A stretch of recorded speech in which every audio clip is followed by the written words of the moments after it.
Breaking news చూస్తున్నాం. తెలుగు రాష్ట్రాల్లో travels bus ప్రమాదాలు జరుగుతూనే ఉన్నాయి. ఎన్టీఆర్ జిల్లా నందిగామ ఆనసాగరం ఫ్లైఓవర్ పై కావేరీ ప్రైవేట్ ట్రావెల్స్ బస్సు లారీని ఓవర్టేక్ చేస్తూ వెనుక నుండి ఢీకొట్టింది. ఈ ఘటనలో బస్సు ముందు భాగం పూర్తిగా ధ్వంసమైంది. 8 మంది ప్రయాణికులకు తీవ్ర గాయాలవడంతో నందిగామ ప్రభుత్వ ఆసుపత్రికి తరలించారు. ముగ్గురు పరిస్థితి విషమించడంతో విజయవాడ ప్రభుత్వ ఆసుపత్రికి తరలించారు. బస్సులో 35 మంది ప్రయాణికులు ఉన్నట్లు సమాచారం. డ్రైవర్ నిర్లక్ష్యం కారణంగానే ఈ ప్రమాదం జరిగినట్లు ప్రయాణికులు తెలిపారు. హైవేపై ప్రమాదం జరగడంతో ట్రాఫిక్ పూర్తిగా స్తంభించింది. ఘటనా స్థలం వద్దకు చేరుకున్న పోలీసులు ట్రాఫిక్ ని క్లియర్ చేశారు. ప్రమాదంపై కేసు నమోదు చేసి దర్యాప్తు చేపట్టారు.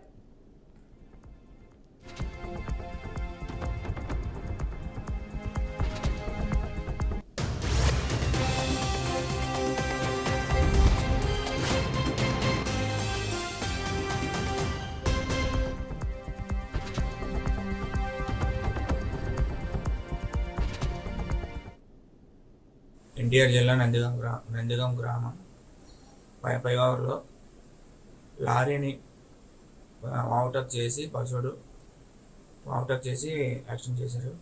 6 తీవ్ర గాయాలయ్యాయి. దీనిపై ప్రభుత్వం సీరియస్ తీసుకోవాలని కోరుతున్నాం. ప్రైవేట్ ట్రావెల్స్ కావేరీ హైదరాబాద్ నుంచి విజయనగరం శ్రీకాకుళం బహుశా 40 మంది ఉంటారు. ఈ ట్రావెల్స్ మీద ప్రభుత్వాన్ని కొద్దిగా సీరియస్గా తీసుకోవాల్సిందిగా కోరుతున్నాం.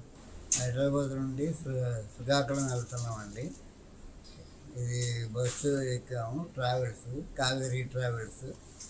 దాని మీద నైట్ టైము 11:30 సుమారు 11:30కి లారీకి ఓవర్టేక్ చేసి ఢీ కొట్టింది. బస్సులో సుమారు 30 మంది వరకు ఉంటారు. అందరూ నైట్ టైం కదా, అక్కడక్కడ ఎక్కారు కాబట్టి మాకు లెక్క దొరకలేదు. సుమారు 30 మంది ఉంటారు.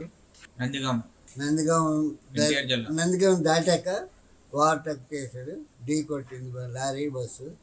దగ్గర 30 మంది వరకు ఉంటాం. కొంతమందికి దెబ్బలు తగిలి, కొంతమందికి కాలు ఇరిగింది, కొంతమందికి చిన్న గాయాలు అయ్యేవి. అవుకి దెబ్బలు కూడా కొంతమందికి ఉన్నాయి. ఎన్టీఆర్ జిల్లా నందిగాం గ్రామం తెలుగు రాష్ట్రాల్లో ట్రావెల్స్ బస్సు ప్రమాదాలు జరుగుతూనే ఉన్నాయి. ఎన్టీఆర్ జిల్లా నందిగామ ఆనసాగరం ఫ్లైఓవర్ పై కావేరీ ప్రైవేట్ ట్రావెల్స్ బస్సు లారీని ఓవర్టేక్ చేస్తూ వెనుక నుండి ఢీకొట్టింది. ఈ ఘటనలో బస్సు ముందు భాగం పూర్తిగా ధ్వంసమైంది. 8 మంది ప్రయాణికులకు తీవ్ర గాయాలవడంతో నందిగామ ప్రభుత్వ ఆసుపత్రికి తరలించారు. ముగ్గురు పరిస్థితి విషమించడంతో విజయవాడ ప్రభుత్వ ఆసుపత్రికి తరలించారు. బస్సులో 35 మంది ప్రయాణికులు ఉన్నట్లు సమాచారం. డ్రైవర్ నిర్లక్ష్యం కారణంగానే ఈ ప్రమాదం జరిగినట్లు ప్రయాణికులు తెలిపారు. హైవేపై ప్రమాదం జరగడంతో ట్రాఫిక్ పూర్తిగా స్తంభించింది. ఘటనా స్థలం వద్దకు చేరుకున్న పోలీసులు ట్రాఫిక్ ని క్లియర్ చేశారు. ప్రమాదంపై కేసు నమోదు చేసి దర్యాప్తు చేపట్టారు. ఇక ఇదే ఘటనకు సంబంధించి మరింత సమాచారాన్ని మా ప్రతినిధి సుబ్బు అందిస్తారు. సుబ్బు, చెప్పండి. ఓకే మనస, ఈరోజు ఉదయం హైదరాబాద్ నుంచి విజయనగరం వెళ్తున్న కావేరీ ట్రావెల్స్ బస్సు ప్రమాదానికి గురైంది. ఎగ్జాక్ట్ గా ఈ నందిగామ జిల్లా ఎన్టీఆర్ జిల్లా నందిగామ సమీపంలోనే అనాసాగరం గ్రామం దగ్గర ఫ్లైఓవర్ హైవే పైన ఉన్న ఫ్లైఓవర్ ను వద్ద రోడ్డు ప్రమాదం జరిగింది. కావేరీ ట్రావెల్స్ బస్సు లారీని ఓవర్టేక్ చేస్తూ వెనక నుంచి ఢీకొన్నట్టుగా కూడా సమాచారం ఉంది. ఈ ఘటనలో మొత్తం టోటల్ గా 8 మంది గాయపడగా ముగ్గురికి సివియర్ గా ఉంది. ఒక వ్యక్తి కాలు విరిగిపోయింది.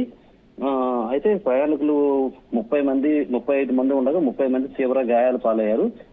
ఈ ముగ్గురిని పరిస్థితి విషమంగా ఉన్న ముగ్గురిని కూడా విజయవాడ ఆసుపత్రికి ప్రభుత్వ ఆసుపత్రికి అయితే తరలించారు. అయితే డ్రైవరు కొంచెం ఓవర్ స్పీడ్ కారణంగానే ఈ ప్రమాదం చోటు చేసుకుందని ప్రయాణికులు అయితే చెప్తున్నారు. హైవే పైన ప్రమాదం జరగడంతో అది కూడా ఎర్లీ మార్నింగ్ అవడంతో హైదరాబాద్ నుంచి వచ్చే బస్సెస్ రష్ ఎక్కువ ఉంటది కాబట్టి వెంటనే పోలీసు అక్కడ చేరుకుని అక్కడ ఆ వెహికల్స్ ని ప్రమాదానికి గురైన వెహికల్స్ ని పక్క జరపడంతో ఈ ట్రాఫిక్ ని పునరుద్ధరించారు. అయితే క్షతగాత్రులైన వాళ్ళని ఆ సమీపంలోని ప్రభుత్వ ఆసుపత్రికి తరలించారు. మిగిలిన వారిని వేరే బస్సుల ద్వారా వాళ్ళ గమ్యస్థానాలకు చేరుకునే ప్రయత్నం అయితే చేస్తున్నారు పోలీసులు. ఈ ఘటనపై పోలీసులు విచారణ అయితే నిర్వహిస్తున్నారు. ఇది సర్వసాధారణం అయిపోయింది. పోలీసులు ఈ ఘటన జరిగినప్పుడే ఈ పోలీసులు, రెవెన్యూ ప్లస్ ఈ మోటార్ వెహికల్ ఇన్స్పెక్టర్లు వాళ్ళు ఎవరైతే ఉన్నారో వీళ్ళు ఘటన జరిగినప్పుడు మాత్రమే ప్రమాద స్థలాన్ని చేరుకుని కొద్దిసేపు హడావుడి చేస్తా ఉన్నారు. ముందు నుంచి చర్యలు తీసుకుంటే బాగుండేదని చెప్పేసి కూడా ప్రయాణికులు అభిప్రాయం వ్యక్తం చేస్తున్నారు. పలుసార్లు ఇది రిపీట్ అవుతున్నప్పటికీ కూడా రవాణా శాఖలను పోలీస్ శాఖలను చలనం లేదని చెప్పేసి కూడా ఆందోళన వ్యక్తం చేస్తున్నారు. దీనిపై బాధ్యులైన వారిపైన, ట్రావెల్స్ వాళ్ళపైన ప్లస్ ఈ డ్రైవర్ పైన కఠిన చర్యలు తీసుకోవాలని చెప్పేసి అయితే ప్రయాణికులు డిమాండ్ చేస్తున్న పరిస్థితి నెలకొని ఉంది ఇక్కడ మానస. అయితే సుబ్బు చెప్పండి, గాయపడిన వారి పరిస్థితి ఇప్పుడు ఎలా ఉంది? గాయపడిన వారిలో 8 మంది గాయపడినట్టుగా ప్రాథమిక సమాచారం మనకు అందింది. అయితే ఈ గాయపడిన వారి సంఖ్య పెరిగే అవకాశం కూడా ఉంది. మొత్తం టోటల్ గా 30 నుంచి 35 మంది వరకు ఈ బస్సులో ప్రమాదం జరిగిన సమయంలో ప్రయాణిస్తా ఉన్నారు. వారిలో 8 మందికి గాయాలయ్యాయని చెప్తున్నారు. అందులో 3 సివియర్ గా ఇంజురీ అయ్యారు. ఒకరికైతే కాలు పూర్తిగా నుజ్జు అయిపోయినట్టుగా కూడా సమాచారం అందుతుంది. ఇంకో 2కి కూడా కొంచెం సివియర్ ఇంజురీస్ అయ్యాయి. వీళ్ళ 3ని కూడా వెంటనే 108 సాయంతో ప్రభుత్వ ఆసుపత్రికి తరలించి అక్కడ నుంచి ఏదైతే విజయవాడ ప్రభుత్వ ఆసుపత్రి ఉందో అక్కడ తరలించారు. విజయవాడ ప్రభుత్వ ఆసుపత్రిలో ఎమర్జెన్సీ వైద్యం అయితే అందిస్తా ఉన్నారు. వీళ్ళ 3 పరిస్థితి అయితే విషమంగా ఉందని చెప్పేసి కూడా ఇప్పటికే డాక్టర్లు చెప్పడం జరిగింది. అత్యవసర చికిత్స అయితే అందిస్తా ఉన్నారు. అయితే వీళ్ళ పరిస్థితి ఏంటనేది కొంత సమయం అయితే కానీ తెలియదు. మిగిలిన 5 మాత్రం చిన్న గాయాలు అవడంతో ప్రభుత్వ ఆసుపత్రిలో చికిత్స అందిస్తా ఉన్నారు. వీళ్ళ పరిస్థితి పర్లేదని చెప్పేసి కూడా చెప్తున్నారు. ఆ 30 మందిలో కూడా కొంతమంది చిన్న గాయాలని వాళ్ళు కూడా చికిత్స అందిస్తున్నారు. టోటల్ గా ఎర్లీ మార్నింగ్ జరగడంతో పూర్తిగా ప్రభుత్వ యంత్రాంగం మొత్తం అక్కడ చేరుకుంటుంది. 1 by 1 చేరుకుంటుంది. కొంతసేపు అయితే కనుక మాత్రం పూర్తి వివరాలు అయితే వచ్చే అవకాశం ఉంటుంది Manasa. Okay, thank you Subbu.